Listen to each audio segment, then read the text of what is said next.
Саламатсыздарбы, урматтуу көрүүчүлөр. Биз бүгүнкү күндө Нара шаарындабыз. Нара шаарындагы Агахан университетине келип отурабыз. Айтып кеткенде, бул биздин Кыргызстанда курулган биздин университет. Бул жерде толук кандуу баары курулбаптыр. Дал ушул бир бурчу гана бар экен. Андан кийинки бул Тажикстандын жергесинде курулган университет экен. Бул жерде да толук кандуу курулбаптыр. Бир чети гана бар экен. Бул жерде эмне дейбиз? Агахан университети деген бул кайсыл бир деңгээлде каржыланып туруучу жана ошондой эле жатак университет экен, жатып окушат экен. Азыр мындан тышкары билим деңгээли менен да бөлүшөбүз. Аны менен чектелип калбайбыз. Бул жерде Казакстанга келечекте курула турган университет деп бул жерге сүрөттөр менен түшүлүптүр. Келечекте бул Казакстанга курулат экен. Андан тышкары бул жакта студенттер, жатып окуган студенттер машыгуу залы деги бүт баары менен сиздер менен бөлүшүп кетебиз. Азыр биз бул жакта машыгуу залына киребиз. Машыгуу залында дал мына жерде кызыл белги менен белгиленгендер бул кыздар экен. Ал эми могу көк менен белгиленгендер балдар экен. Ал бул жашыл мугалимдер кирип машыгат экен. Бул кандайдыр бир тазалоо, мындай уборка иштери менен алектенишет экен. Азыр кирип көрөбүз.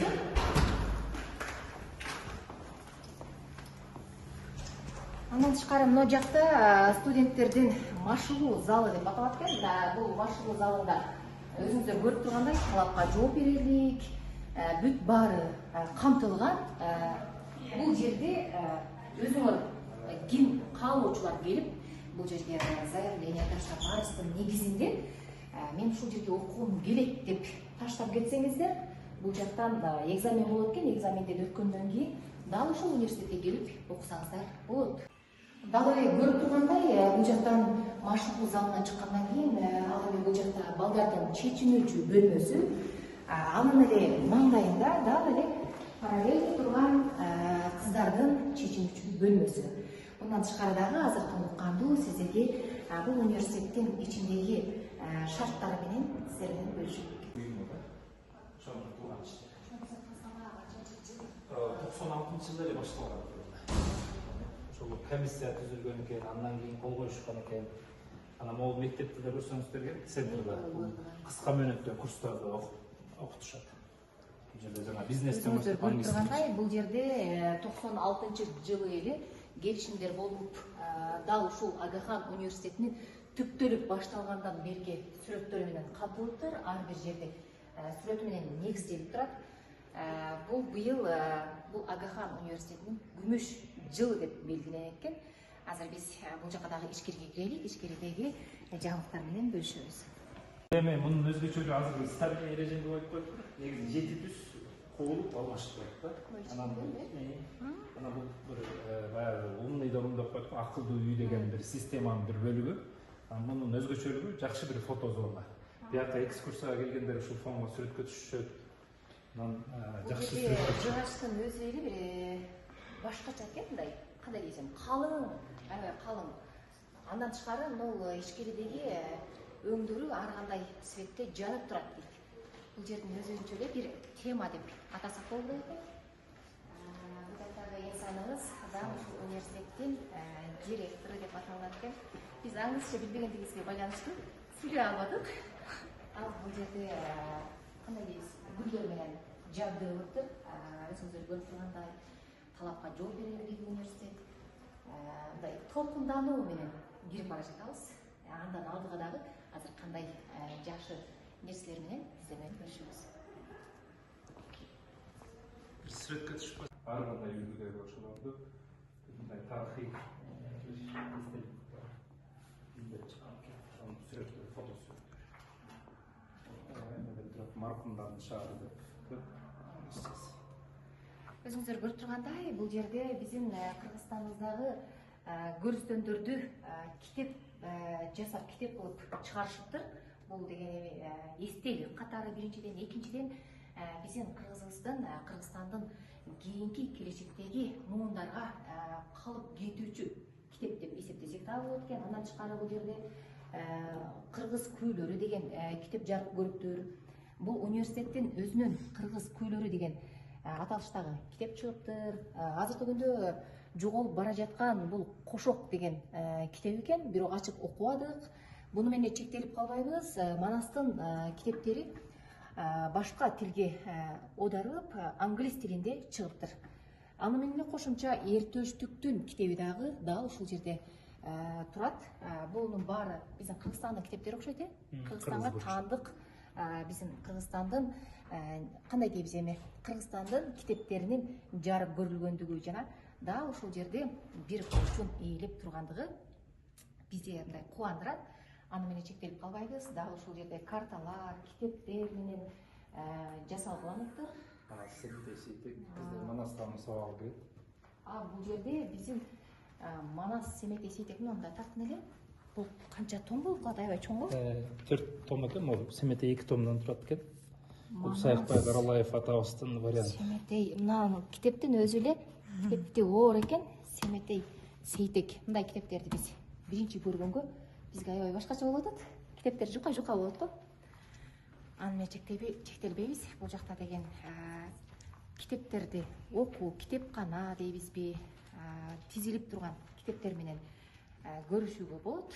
Бул жерде китептердин түрлөрү да бар экен. Көпчүлүк бөлүгү англис тилинде окшойт. Азыр көрөбүз, Бул биздин Кыргызстандын китептерби? Бул эми илимдин ар кайсы тармактары, могу мисалы Бул жерде башка университеттерге айырмаланып, көпчүлүк китептердин көпчүлүк бөлүгү англис тилинде экен. Бул жерге кирип окуган ар бир студент эркин сүйлөп чыгат экен. Анткени дегенде бизде эми университеттерди көрүп келе жатабыз да. Ал жерде деген китептерибиз кааласаң кыргызча, кааласаң орусча болот. Ал бул жерде деген англис тилинде мугалимдери дагы, андан тышкары китептери дагы, кандайдыр бир маселелерди сүйлөгөндө дагы англис тилинде сүйлөп, эркин сүйлөп чыгат экен. Американын кинолорунан гана көрчүбүз китептерди жабып, ачып коюунучу. Ал бул китеп тизүүчү текче биздин Кыргызстандагы да Агахан университетинде бар экен. Дал ушундай жабылып, ачыла турган китеп тизгич. Бул жерде китептердин өзгөчөлүгү, бунун оордугу өзүңүздөр көрүп турасыздар. Аябай чоң, бирок бул жагынан кичинекей. Бул ичкериден караганда кичинекей, бул жагын карасаң аябай узундугу бир башкача. Bundan тышкары буну менен чектелип калбайбыз. Дал ушул жака бөлөт экенсең, китептерди окуп отуруп, эс алуу менен эле бирге чектелип калбастан мына жака келет. Бул жака келип алып, дал ушундай олтурат экенсең, ноутбук, компьютерлериңди алып келип алып, телефондоруңду дал ушул жака зарядкага салып коюп, айлананын коозугун көрүп, тамаша кылып отурсаң болот экен. Бул жерде негизи бийиктикти көрүп турасыздар. Негизи бийик зданияларга барганыбызда ал жерде үндөрүбүз жаңырып турат. Сүйлөгөн ар бир сөзүң жаңырып турат. Биздин Кыргызстаныбыздын бир касиеттүү кийизи дейбизби, касиеттүү биздин ата бабадан келе жаткан нерсе дейбизби, дал ушул жер кийиз менен жабдыланыптыр. Бул кийиз ушундай жаңырып турган үндү жутуп ала турган касиети бар экен. Биздин бул кийиздерди бүгүнкү күнгө чейин ушундай жаңырып турган үндү жутуп ала турган касиетин дал ушул жерге келип биринчи ирет угуп жатабыз. азыр жогору чыкканда Бул түндүк деп эсептелинет экен, бирок бул түндүк дал ушул ичкериге жылуулук берип турат экен. Бирок аябай бийиктигине карабастан бул түндүктөн бир чети жарык, экинчиден жылуулук берип турат экен. Жаңы китептер менен ар бирине таанышуулар болуп турат экен. Ал дагы жагы тынч зона деп аталат экен. Ал эми бул жерде талкуу кылуучу зона деп аталат экен. Себеби дегенде бул жерде кыргыз тилинен дагы сабактар өтүп турат экен. Өзүнүн кыргыз китептери, экзамендер болуп турат экен кыргыз тил сабактары боюнча. Биздин кыргыз тилден кыргыз тили боюнча китептер жаңыланып турат экен. Агындылар деген дал ушундай китептер бар экен. Жаңы чыккан китептер менен бул жактагы студенттерди тааныштырып турушат экен. Бул деген кандай дейбиз, өтө бир өзгөчө башка университеттерден айырмаланып турат деп түшүндүрүп айтып кете алам баарыңыздарга. Бул жакта дагы китептер олтуруп алып, кандайдыр бир маселени чечүү, ар бир жерден китеп алып окуганда дагы дал ошол китептерди талкуу кылып сүйлөшүп олтура турганга шарт түзүлгөн жай экен. Бул жак химия, физика, биология боюнча лаборатория экен. Өзүңүздөр көрүп тургандай, бул жерде кандай дейбиз эми, ар бир немени, химический нерселерди талдыктап чыгат окшойт. Биз ичине кирип, булар менен кичине булар жолтоо болбойлу дедик, тышкарыдан эле көрөлү дедик. Ал эми бул жакта мектептерден же бир кандайдыр бир университеттерден келишим болуп, дал биз физика сабактарына келип, лабораторияга кирип окуп кетели десе, ал бекер экен. Андан тышкары бул жерде Кыргызстанда көрбөгөн лабораторияны биринчи жолу дал ушул Агаханда көрүп турамын. Себеби бул Агахандагы лабораториядагы мугалимдер деле бир мындай көп тажрыйбасы бар инсан катары тааныбасак дагы тышкарыдан ошондой түшүнүк берип жатат бизге. Андан тышкары Кыргызстандагы эң чоң университеттер дагы Агахан менен келишим түзүп, дал ушундай лабораторияга келип, кандайдыр бир практика жүзүндө келип, ар бир тармактар менен кеңешип кетсеңиздер болот. Лаборатория деп аталынат экен. Өзүңүздөр көрүп турасыздар, бул жерде компьютердин эң акыркы кандай дейбиз эми, азыркы күндөгү, азыркы талапка жооп берерлик компьютерлер менен жабдууланыптыр. Бул жерде монтаж кылсаңар дагы болот экен. Андан башка кандайдыр бир өзүңөрдүн жеке бир максатыңда бир кандай дейбиз, ыр жаздырасыңбы же бир кино монтаж кыласыңбы, дал ушул жерде монтаж кылсаң дагы болгудай экен. Дал көрүп турасыздар, бул жакта чоң биздин эмелерибиз менен жабдууланыптыр. Бул жерде жанагы кино съемкаларга, рекламаларга бүт баарына барып тартыла турган нерселер экен. Баары өтө башкача нерселер камтылыптыр. Мына немени потологун көрүп атасыздар, потологу бир башкача потолок экен. Мына тартып таштаган. Жана бул азыр биз подвалга түштүк да, жертөлөгө түштүк да. Анан бuyakта Бул жакта окуучуларга шарт түзүлгөн компьютерлер экен. Бул компьютерлерди келип, дал ушул жерден онлайн тармакта, онлайн форматта китептерди окуп, китептер менен таанышып, дал ушул жерге олтуруп алып, тынчтыкты каалаган инсандар келип, онлайн форматта китеп окуса да болот экен. Бул жер студенттери башка университеттерден өзгөчөлөнүп турат экен. бул эми өзүнчө кружок катары, өзүнчө искусство менен музыканы айкалыштырган экен. Студенттер өздөрү колу менен жасаган. Бош убакыттарда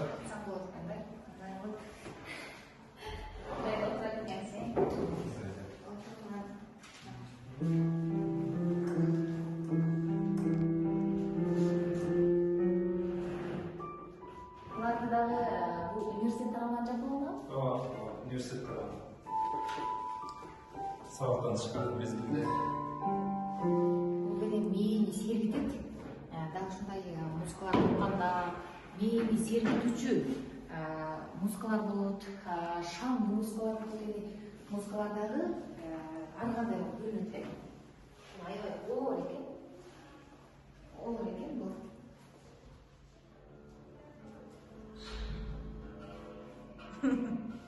Оор экен.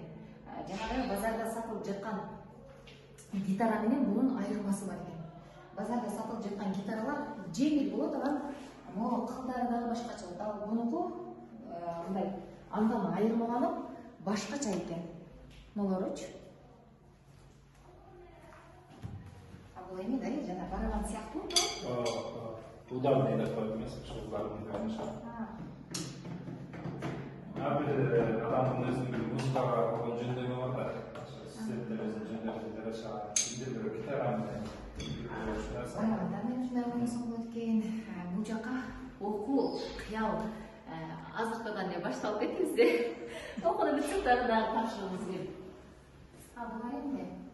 Булар ошол өз колдору менен жасаган биздин студенттерибиз. Мисалы, могу Нилуфар Каргасова дейт. Ошол тажикстандык студенттер, Памир жергесинен келген студенттер. Булардын кол эмгектери, кол өнөкчүлүк.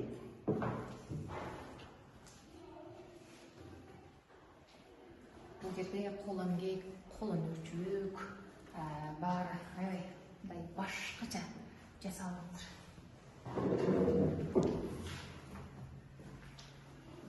Бул картинкалар Ошол жана фото.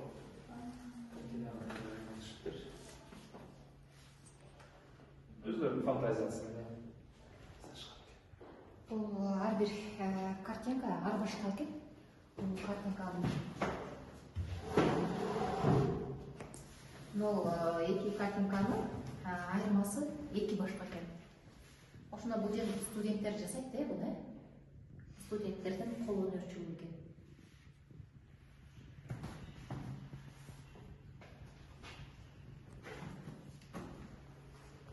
Нулевой деп аталат экен. Дал бул нулевойдо бул жерде жанагы биздин журналист Эрнис Кыязовду көрүп жүрөсүздөр, подкаст передачасынчы. Дал ошондой передача. Бул жерде тартылуучу жабдуулар, анан тышкары белгилер. Мына жерге отуруп алып, маектешип, пикирлешип, тартсаң болот экен. Андан тышкары бул жерде бир нече кинолор жана башка нерселер, подкасттар тартылып кетиптир бул жерде. Өзүңүздөр көрүп турасыздар. Үндү дагы жаңыртпоочу мачалкалар менен жабдууланыптыр. Бул камералар, бул жердеги гүлүбүз, бул жердеги кекчелер өзүнчө бир тема экен.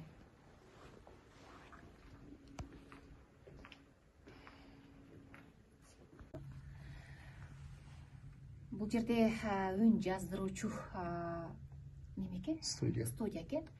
Бул үн жаздыруучу студияда бул жердеги сүйлөп жаткан үнүң алдагы жакка угулбайт экен. Алдагы жактагы сүйлөп жаткан үнүң бул жакка угулбайт экен.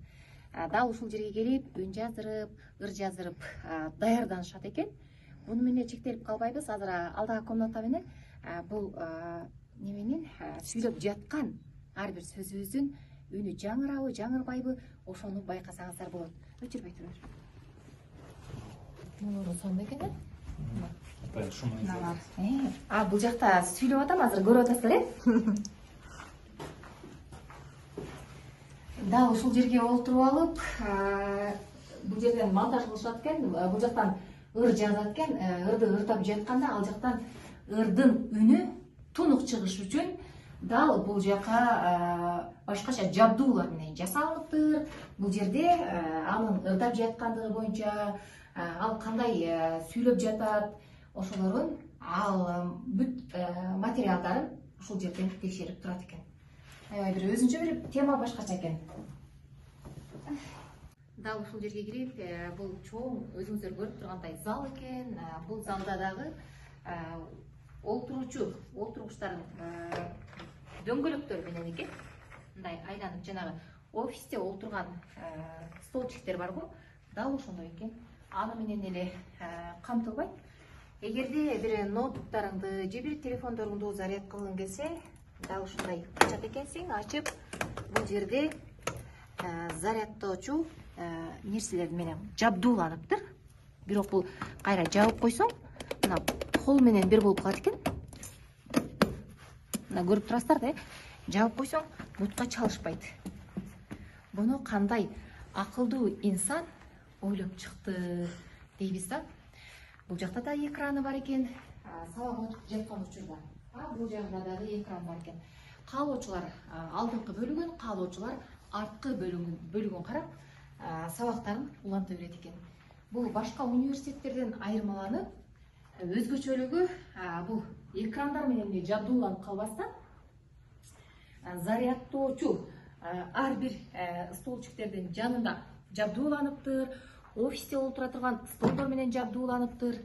Өзгөчөлүгү дал ушул жерден билинип турат. Мындай башкача Станок мугалимдерибиз өзүнө жагайларыбыз аябай сыйынтана турган. Анткени баардык англис тилинде сабак беришет. Алар өзүлөрү чет өлкөдөн магистратураларда окуп кетишкен. Могу ташты көрсөңүздөр, Булардын далясын жейинен алып башкача таш экен. Таш. Бир өзүнчө бир башкача таш экен. Могу жасалга, могу көрүп эле бир турсаң болот элесиң. Мынау экен. ошол кол өнөрчүлүк жылкы менен ат менен адамдын айкелин чагылдырган экен. Мына жак таш турбайбы? Жакта Мен жана куштун элеси. таш экен. Таштан жасалган ошол жана курулуш жери менен курулуш клейин колдонуп ушундай бир өзүнчө дизайн. Бул жасалып алып, дал ушул нерселерге канчалган эмгектер кетти? Ооба. Жылдар кошумчалана берет. Же башка чет өлкө? Негизинен жумушчулар Университетке келип отурабыз. Университетте дал ушундай белектер берилип отурат бизге. Кандай дейсиң? Жана кубанычыңды, сүйүнүчүңдү жеткире албай турасың. Бул жерде Кыргызстан, Казакстан, Тажикстан тоолуу аймактар болгондугу үчүн дал ушундай символ түшүптүр. Бул университеттин символу жана суу менен камтылгандыгы үчүн суунун дагы символу түшкөн. Аябай бир эмблемасы да бир башкача экен. Рахмат, чоң рахмат. Ушундай белектерди берип жатат бизге. Бүгүн келип бара жатабыз эртең кетебиз дегендей. Бул мугалимдин кабинети экен. Бул мугалимдин кабинетинде окуучу менен мугалимдин бет маңдай отуруп сүйлөшүүсү экен. Буну менен эле чектелип калбайбыз. Мугалимдин өзүнүн жеке кабинетинде тизилип турган китепчелер менен бөлүп жасалынып, аны чектелип калбайбыз. Дал ушул жердеги базада турган гүл өзүнчө башкача экен. Базада турган гүл, Кыргызстандын байрагы, алда жакта китептер, өзгөчөлөнүп турат экен. бул мисалы Украина devletleri, kompüterlerin saldırıları başlıyor. Zaten desek, takan kutmaya var. Kofe kaynatıyor. Бул жерде жанагы кичинекей американский кинолордон көрүп калсаңыздар керек ошондой кухня экен. Мына столдору көрүп жатасыздар да, кандай кымбат баалуу экени көрүнүп эле турат. Мен айтпасам делечи. Бул жерде кофе ичет экен мугалимдер, чарчоо бастуу деген нерсе болот. Бул эмне? Бул доска. Ар кандай кагаздарды жабыштырып коет да. материалдарды коюп. Аябай бир өзгөчө экен. Mugallimlerge bağırlaşkanlar bir kişinekey çöyle düzülüğünde. Jönler kofe içi oturmasam, şu bağırlaşı bir ürüne bir proyektler talkılar dostkan payda. Бул жакта баары бир канча мугалим бар? Azı 27 mugallim var. Жыл сайын көбөйүп негизи ошол 27 mugallim. Бул Агахан университетинин бүтүрүү кечесинде университетти бүтүп бара жатканда дал ушундай формаларды кийишет экен. Бул өзүнчө эле бир башкача, башка университеттерге салыштырмалуу бул форманы Тажикстан, Кыргызстан, Өзбекстан, Тажикстан, Кыргызстан, Казакстан 3 өлкө экен. 3 өлкөгө тиешелүү болсун деп дал ушундай форма чыгарышыптыр. Бүтүрүү кечесинде дал аз китепте көрсөтөбүз. Мондой болуп бүтүрүү кечеси тоонун алдында аябай бир кооздук жаратып тартылыптыр. Бул өзүнчө эле бир кооздук жаратат экен. Кээ бир күндөрү кечке жанагы сабак окуй берсе, студент дагы окуучу дагы чарчап калат. Ошондуктан кээ бир күндөрү, дем алыш күндөрү, оюн күлкү, шаңдуу дегендей аны менен дагы алек болушат экен. Бул жагы өзүнчө эле бир панорама экен. Бул экинчи кабат деп эсептелинет. Мына жерге чыгып алып, айлананын кооздугу, бул нарын жергеси башка мамлекет эмес. Могу тоонун өзү бир башкача тема берет экен бизге. Тоо менен эле камтылып калбастан, дал могу жактан чыгып, ай жака чейин басып барып, айылдын арткы башындагы көрсөң болот экен. Бул жердеги могу жашыл бак сыяктуу эгилген ар бир карагай, арчаларды көрсөң болот. Мындай өзүнчө бир кооздук жаратат экен. Буну менен чектелип калбайбыз. Күн нурунан энергия алган Кытайдан келип жаткан нерселер бар. Бул инструменттерди баарыңыздар интернет блогтардан көрүп эле жатасыздар.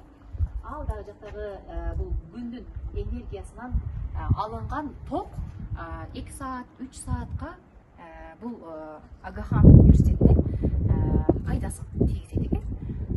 ошондой кылып биздин Кыргызстандын башка университеттери дагы компьютер колдонуп жатканда күндүн энергиясын алган дал ушундай жабдуулар менен жасалгалап кичине бир жерге жер бөлүп дал ушундай кылып киши менен айыркылсуу да болот экен. Кичине болсо дагы бул электрга биздин светке же бир кандайдыр бир компьютерлерге үнөмдүү нерсе болуп